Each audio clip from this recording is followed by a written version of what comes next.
It started with a smirk in the hallway. Maya, the shy new girl with quiet eyes and a soft voice, was walking to her first class in a school she didn't know, wearing clothes her mom had patched up 3 times and clutching a second-hand backpack like a shield. The moment she stepped inside, she felt it, the stares, the whispers, the weight of being the outsider.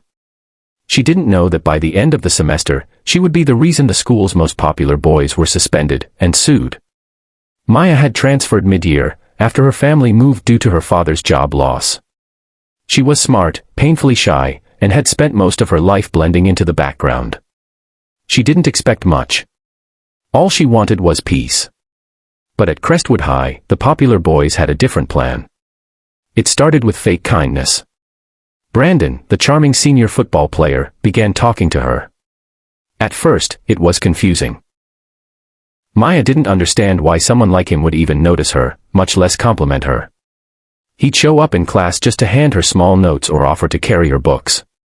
His friends, Troy and Dylan, followed suit, all smiles and flattering words. Maya, though hesitant, felt seen for the first time in years. But behind their charm was cruelty. One day at lunch, while the entire cafeteria buzzed, Brandon called Maya over to his table. Her heart pounded. She thought maybe, just maybe, someone had finally accepted her. She approached slowly, cautiously hopeful. Then it happened. Brandon stood up and said loudly, "Maya, I just wanted to ask, would you ever consider being my girlfriend?" The cafeteria went silent. For a second, it felt like a dream. But before Maya could respond, laughter erupted. Phones were out. She turned to see Troy recording, and Dylan mimicking a dog barking behind her back. Brandon winked and added, "Just kidding, we'd never date someone like you." The video was posted online within minutes. It spread like wildfire, a clip of a shy girl being humiliated, her face frozen in disbelief. Maya locked herself in the school restroom and cried until her chest ached. She didn't go to school for the next 3 days. She was shattered. But Maya wasn't weak. She was wounded, and there's a difference. Her mother, after learning what happened, refused to stay silent. Together, they visited a lawyer, and for the first time, Maya told her full story, not just about the prank, but about the harassment, the manipulation, the way they'd whispered things to her in the halls, making her feel dirty and unworthy. The lawyer took one look at the video, the messages, the screenshots Maya had saved, and said, "We have a case." Maya returned to school with her chin high. Her silence had turned to steel. While the boys continued their lives as if nothing had happened, she quietly gathered everything. Texts, chat threads, and testimonies from a few students who had seen the bullying and were now willing to speak up. The lawsuit was filed. The school administration tried to downplay the situation, but the evidence was overwhelming. Local media picked up the story, teen girl sues over public humiliation, bullying video sparks legal firestorm. The school board was forced to take action. Brandon, Troy, and Dylan were suspended and removed from school activities. One of them even faced juvenile charges for recording and distributing harmful content. But more importantly, Maya won. Not just legally, but emotionally. She returned to school after the court ruling and walked through the halls with a different presence. She wasn't just the shy girl anymore, she was the girl who stood up, who took down bullies not with fists, but with truth. Students began to treat her differently. Some apologized. Others started sharing their own stories. And for the first time, Maya realized that her courage had ignited something bigger than herself. The humiliation they tried to destroy her with had become her power. Their cruelty had become her courtroom victory. And the girl who once cried in the restroom became the girl who inspired an entire school to rethink what it means to be strong. In the end, it wasn't about revenge. It was about justice. About healing. About standing up for every quiet soul who had been pushed too far and silenced too long. And Maya, the girl they laughed at, had the final word without ever raising her voice. Maya didn't come from money. Her clothes weren't flashy. Her accent was soft. She'd just moved to the city with her single mom, who worked 2 jobs just to keep the lights on. For Maya, starting fresh in a new school was supposed to be a chance to escape the whispers and loneliness of her old town. But she didn't expect this school to be worse.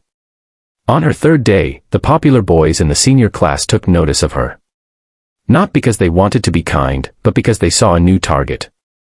A quiet, introverted girl who blushed easily, avoided eye contact, and didn't yet understand their games. To them, she was perfect.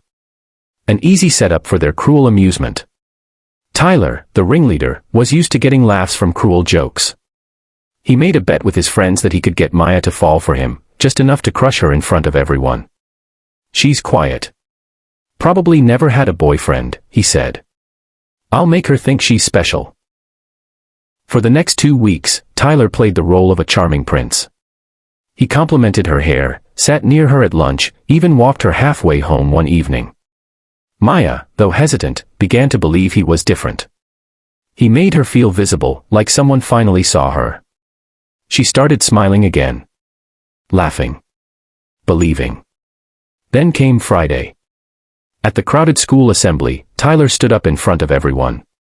He waved at Maya and shouted, "Everyone, I want to introduce you to my new girlfriend, just kidding." Who would actually date a girl like that? Laughter exploded across the room. Phones were out. Videos already recording. Maya stood frozen, her heart pounding so hard it drowned out the noise. Every eye in the gym was on her. Some looked amused. Others looked away, ashamed. Maya turned and ran. She locked herself in a bathroom stall, shaking and humiliated. Her mind raced with questions. Why me? What did I do? Will it ever stop? She didn't sleep that night. Or the one after. But she did make a decision. She wasn't going to be silent anymore. With her mom's help, Maya collected every screenshot, every message, and every video. Her mother contacted a lawyer who specialized in student harassment and privacy violations. The case was strong. The videos proved emotional abuse. The text showed intent. And Maya. She was no longer a passive victim. She was a witness with truth on her side. By the time the school board was notified, the story had already gone viral. News outlets picked up the case. Shy teen sues classmates over cruel prank, one headline read. Public support poured in. People across the country were enraged, teachers, parents, students. Maya wasn't alone anymore. In court, the boys smirked at first. But that smugness disappeared when the judge saw the footage. The lawsuit wasn't just about bullying, it included defamation, emotional distress, and unauthorized recording. Tyler and his friends were suspended, fined, and faced civil consequences that would follow them for years. But the real victory wasn't just legal. The school changed its harassment policy. A zero-tolerance rule was implemented for public shaming. A new student-led peer support group was formed. And Maya. She started speaking up for others. Not loudly, but powerfully. She helped more students come forward, some of them bullied, some of them scared, just like she had been. Months later, Maya was invited to share her story at a national youth forum. She stood on stage, not as a shy, forgotten girl, but as a symbol of strength. Her final words silenced the crowd. Kindness is not weakness. Silence is not consent. And no one ever deserves to be humiliated just for being themselves.